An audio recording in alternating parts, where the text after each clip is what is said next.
Hello friends, in this session we are going to discuss the question bank on the chapter 2 Securities Law SEBI Act 1992 SEBI LODR Regulations 2015 and the CA Final paper 4.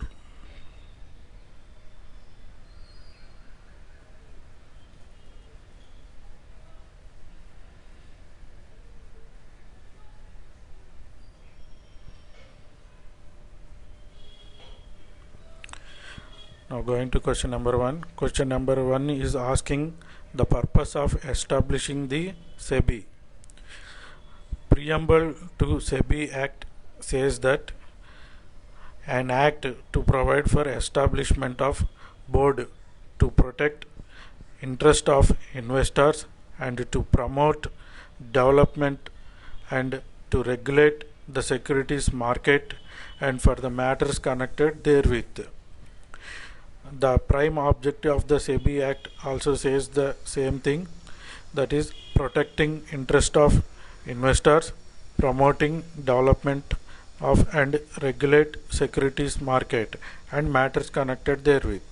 In addition, SEBI is entrusted to promote for dealings by issuers of securities and ensure a marketplace they can raise funds at relatively low cost, to provide protection to investors, safeguard their rights, to regulate and develop a code of conduct practiced by intermediaries, brokers, merchant bankers, etc., with a view to making them competitive and professional. Now we are going to question number 2. On completion of 60 years of age, appointed as chairman of SEBI for 3 years, decide whether he can be reappointed after expiry of tenure. Also state whether possible for relinquish the office. Appointment of chairman. Section 5 says that Section 5 read with Rule 3. Chairman hold office for 3 years subject to age limit of 65 years and can be reappointed by central government. So conclusion, Mr. Jain can be appointed but only up to Mr. Jain can be reappointed but only up to 65 years of age. Right to relinquish.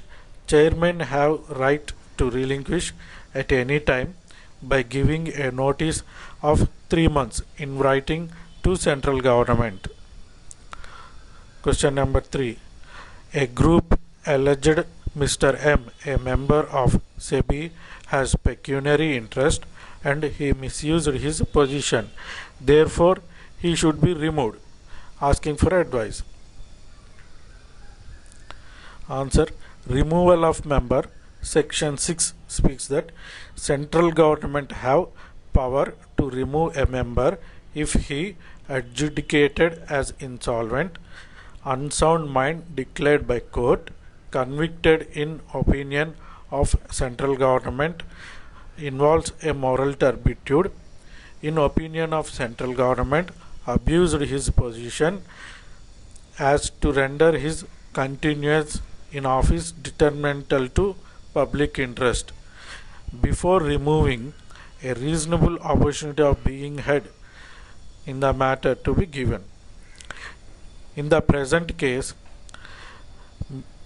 member misused his position, therefore he should be removed. Conclusion, central government may remove after giving him an opportunity of being heard.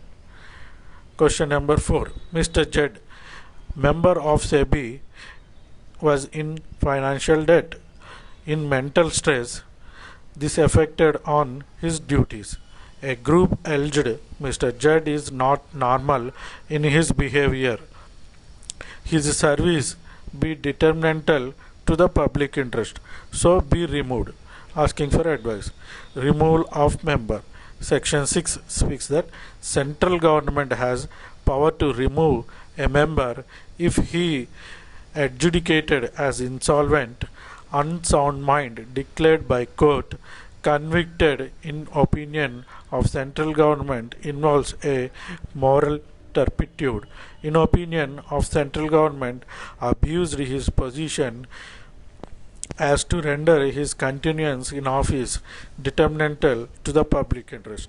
Before removing, a reasonable opportunity of being had to be given. Conclusion: the central government may remove Mr. Jed after giving him a reasonable opportunity of being heard only when declared of unsound mind by a competent court. Therefore, as incompetency of Mr. Jed is not so declared by court, so complaint for removal of Mr. Jed is not tenable. Question number 5. Mr. Zubin, member of SEBI, adjudged as an insolvent by adjudicating authority. Complaints alleged that his service may be biased, may be detrimental to public interest, and so should be removed. Asking for advice. Removal of member of SEBI. Section 6 speaks that central government have power to remove a member if he adjudicated as insolvent, unsound mind declared by a competent court, convicted of an offence in opinion of central government involves a moral turpitude, in opinion of central government abused his position, his continuance in office detrimental to public interest.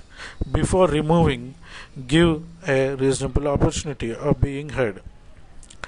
In the present case, being adjudicated as an insolvent, complainants may approach central government for removal of Mr. Jubin, and if central government is of opinion that Mr. Jubin was not competent, may remove Mr. Jubin from his office.